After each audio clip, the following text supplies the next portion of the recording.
Hayi bafana kubuhlungu bafana, hayi kubuhlungu ukufundisa u-Grade R, kubuhlungu.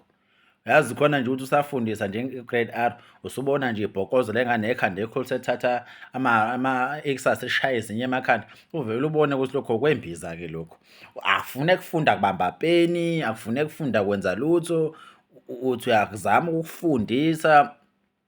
Ukhulumela iy'nto zakho nje khona, ukhulumela iy'nto zakho nje, uthi ukhuluma nakho njengengane encane khona ukukhulumela iy'ndaba ey'ngaka. Eyi uvele ubone ukuthi, bafowethu, ziningi iy'ngane zembiza. Yabo uma uzofundisa u-Grade R, ulobona khona ukuthi yabona lokhu nalokhu nalokhu nalokhu. Hhayi, kwakhandwa imbiza-ke lokhu. Uzwa nje ngekhanda lakho liqinile. Ngeke ingane ethi ifunda u-Grade R izoxoxela amagama amakhulu, uvele ubone ukuthi hhayi imbiza la. Khuluma omkhulu nokhokho-ke njengamanje, khandiwe lokhu, imbiza isilwane. Khandiwe nje lokhu. Yabo, awukwazi nje mfethu. Uthi uyakhuluma nakho, kushaya ezinye iy'ngane eklasini, kuyahlupha nje, awukwazi ukuhlupha ufunda u-Grade R. Kufuna kulalela uma uthi hlala phansi, uhlale phansi. Kantanta akufuneki kufunda kubamba peni, akufuneki kufunda kwenza lutho. Ukutshela ngey'mbuzi ekhaya, ukutshela ngey'nkomo, uthi usalalela ukutshela ngokupheka ekhaya, uvele uthi yabona lezi ngane zembiza ziyahlupha. Ziyahlupha esikoleni bafowethu. Ngeke bafowethu, imani ngey'ngane zembiza.